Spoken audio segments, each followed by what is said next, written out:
After you've completed sample 1, which is our standard stitch, and sample 2, which is our basting stitch, and press them both open, you are going to seam finish. And the purpose of seam finishing is to prevent the edge of fabric from fraying. So what this means is anytime you look on the inside of your clothes, even the shirt that you're wearing right now, you never see the edge of the fabric where two pieces are sewn together. So if we're taking a look at, this is a shirt that I've turned inside out, a t-shirt, this is where the sleeve is connected. And when you look at the sleeve, on the edge of the fabric, you see thread, right? You don't see the edge of the fabric right here. It's not just, you know, the sewing line down here like we did in sample 1 and 2. If you don't see thread on the outside of your fabric, chances are it's going to fray. So if you have a pair of ripped jeans or you have a raw edge finished shirt, you'll notice that every time you wash it, a little bit more of the fabric comes off. And so in order to prevent that from happening, we need to seam finish it, which means we are going to cover the edge of the fabric with a stitch. So let's go through the directions and I'll show you how to do this. The first thing that it goes over is one of the options for seam finishing. We're going to learn two different options. One of them is a multiple zigzag seam finish, and the other one you're going to use a serger for.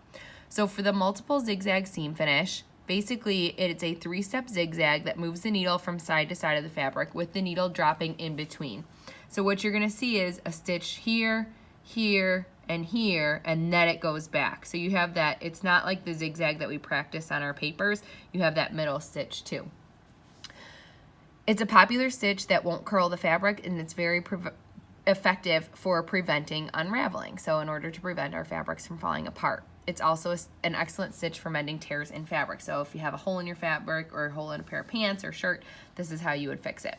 So the first thing you're gonna do is take 2 pieces of fabric that 4 inches by 6 inches. So here's 1 and here's 2. And then it says to sew a plain seam just like you did in sample 1. So keeping in mind that we always put our right sides or our printed sides of our fabric together, we're gonna lay this on top of each other, okay? And then you are going to sew one of the 6-inch sides just like you did in sample 1. It's just a standard stitch at 5/8, back stitching at the beginning and end.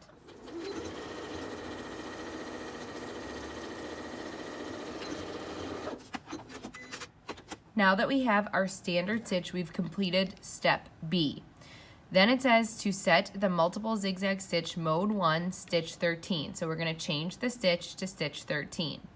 Finish the seam allowance edge together with a multiple zigzag stitch by aligning the right edge of the fabric with the presser foot. So let's first talk about positioning of the seam finish. If this is the sample that you just sewed, we always want to make sure that we keep in mind these rules for seam finishing. So some rules would be to not cross over the original seam. So don't.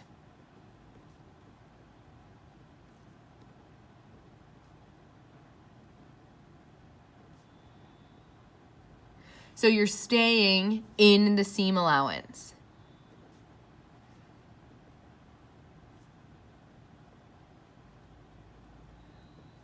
Which means if this is our seam, you don't want to be stitching out here. You want to be in the seam allowance, the distance between the stitching line and the edge of the fabric. In order to do this, we need to change the stitch to stitch 13. This is the multiple zigzag stitch. To line this up, we're not using the 5/8 inch line anymore. As you read in direction D, it says to finish the seam allowance together with a multiple zigzag stitch by aligning the right edge of the presser foot with the right edge of the fabric. So this time when you put it in, you are lining up the right edge of the presser foot with the right edge of the fabric. So I'm not over here at 5/8, I have the edge of the fabric even with the edge of the presser foot. Do not reverse stitch on the multiple zigzag. So this time I do not need to reverse stitch.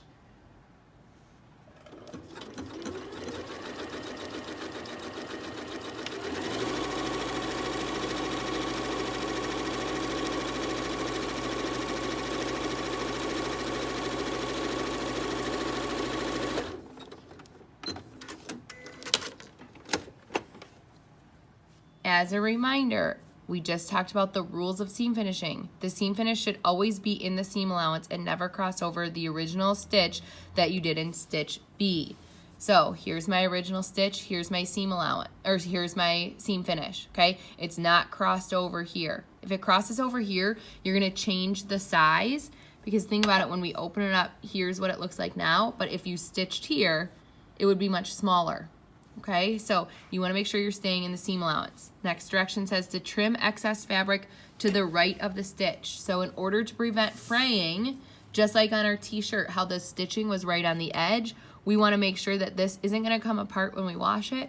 So we're going to trim off all of this extra fabric that's on the right side of my stitching line.